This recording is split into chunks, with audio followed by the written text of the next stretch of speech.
mission. So to give a special update today, we have a special family, the Wylie family. We have Zach, Megan, Isra, Isaiah, and Ella is still at Nanoose Bay camp right now. But please welcome Zach. Good morning. That was really good. It's hard to remember other people's names, and when they're not your own children, and then you're trying to remember all the ahs and is's and did a really good job. So I congratulate you on that. As was mentioned, we're in Thailand, and we actually left almost 5 years ago in September. And almost moments before the world shut down in 2020, you had sent a team from Oceanside to spend some time with us. And you hadn't just sent a team, but you had also raised some funds. And as you raised funds and as you came and sent a team, you participated in some of the work that we were doing in a small community called Takwapa. Our work consists of building strong communities around the country. And we do it in 4 different places. We do it in Bangkok, which is the capital city, almost 14 million people, through University Campus Ministry. We've got a coffee shop and a recording studio there, and we use those as a means of reaching into the university, young professional community.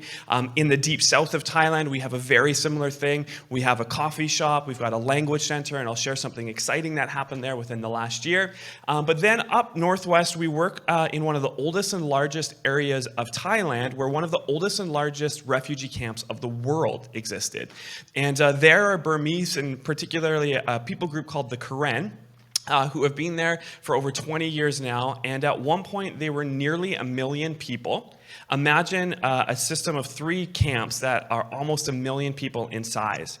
Up about 6 years ago, it was 550,000. It's down to about 150,000. But right now, because of the crisis which is happening in Myanmar, the dictatorship and the coup that's happening, there are thousands that have been forced to the border right now. And the Thai government and military is readying again camps that had been closed almost a decade ago. And so there's an interesting time happening there. And so our work there consists of providing access to clean drinking water, soy milk, and education. And we're helping nearly 250,000 people in that part of the country. But your team was involved in our work in Takwapa. And Takwapa is a small community which is just up from Phuket. And when the tsunami hit in 2004, it kind of became ground zero for the response efforts of the military and of the king and the queen who was helping respond in the international community. And rather than going in and telling people, this is what we're going to do to help, we worked alongside the community to identify needs that they had. And they had said, our kids need access to education. They're trying to pull out their cousins and aunts and uncles and mom and dad from the waters of the tsunami, and they need a safe place to continue to learn. And so here we are, 17 years later, 60 to over 100 kids a day that are coming to the center. We planted a Saturday kids church, helped plant the church, which is in the area. Within this last year, just launched a young adults and young professional small group that meets there. And they're looking to be launching Alpha in the next 2 months out of our center. And so when your team came to Takwapa, you helped us put in drainage, which sounds like really simple. But when you've got like 60 to 100 kids a day playing in a space, which is like a playground, and it rains for 4.5 months of the year, and when we say rain, we mean like it rains, tropical rain, it became an incredible blessing to the students that were there, but not just the students, but the community that comes and uses the center. And almost immediately we saw the value of it because, as you know, as the pandemic spread around the world, it came to Thailand as well. And so our learning center by the governor of the province was deemed a community center, community response center for the rest of our city and for provincial outreach. And so our learning center, which was open to 60 to 100 kids a day, had to shift into a cycle of a group A, B, C, D, and then shift because you could only have so many people in a building at a time. But it also became a place where we distributed over 2 tons of food. We formed a Henry Ford assembly line and began sewing masks, and so distributed over 14,000 masks to the local community for the volunteer healthcare workers, and partnered with the local church, which was there, which we were part of planting to help distribute the food. And so when the church began to respond, the city said, we should probably respond too. And so here the local church, through our organization and our presence in the community in partnership with the local government, began a relief and response effort. And so those are kinds of things that you get to be involved in there. In Mesa, where this largest refugee camp in the world was, we've provided clean drinking water systems and upwards of 115 different places, schools, temples, mosques, and those give us an opportunity to share the gospel through our staff, which is there. We began distributing soy milk a few years ago to migrant school kids, but then Thai school kids, and that again provides opportunity for us to be in schools with our team, which is there, and then teams that come.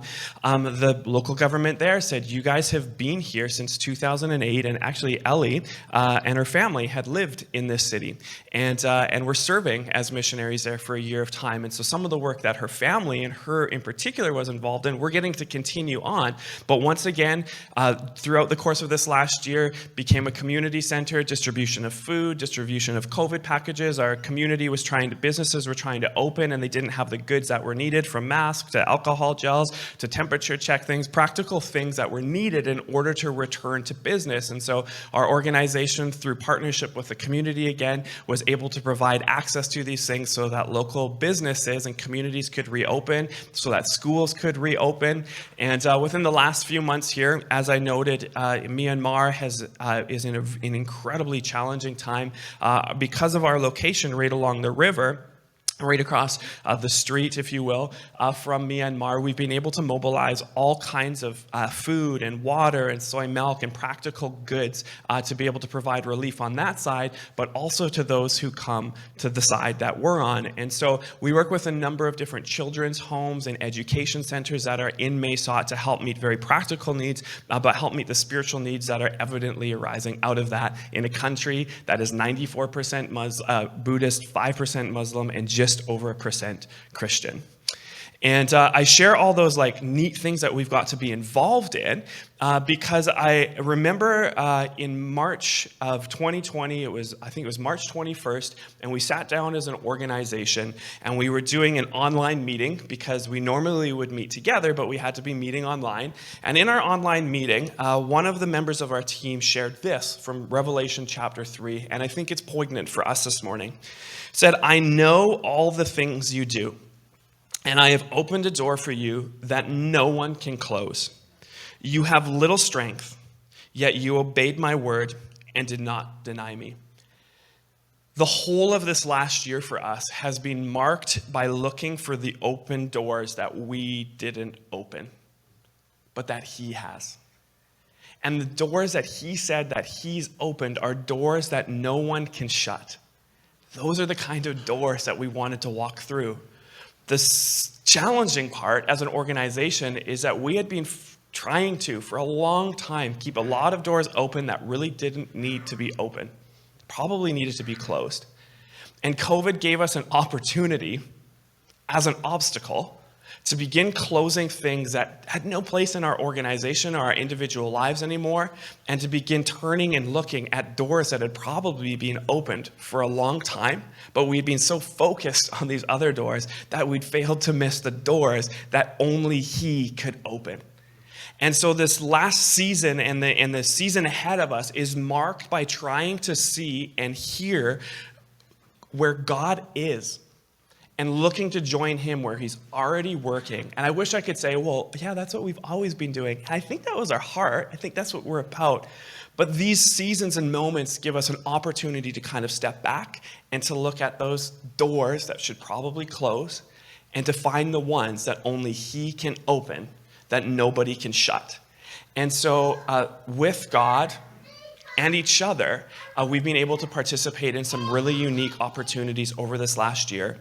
And one that's really exciting for me, and this is the last story I'll share, is that almost 2 weeks after COVID had hit in Thailand and the country went into lockdown and closed all of its borders, after 7 years of work in the deep south of Thailand, which is predominantly Muslim, our team planted a student church.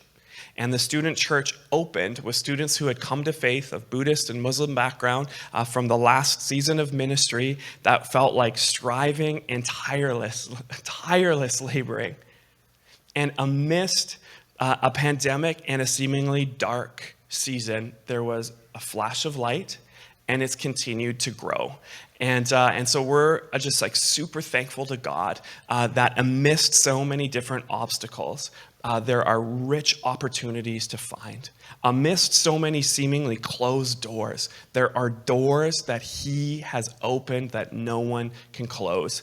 And so when he said that he invited us into life and life that's abundant, it wasn't some cheap tweet or thing that sounded good that you could put on a t-shirt or put on a wrist. He was serious when he said it. And so we're grateful for the year behind us, and it gives us a great expectation and anticipation for the year ahead, amidst the darkness, amidst the challenges, amidst the closed doors, hope and open doors and opportunity. Thanks for being part of what we're doing. Over there, as we've always said, you're welcome to join us. Tell your friends that you have an apartment in Bangkok and you haven't gone and used it yet. Yeah. Thanks again.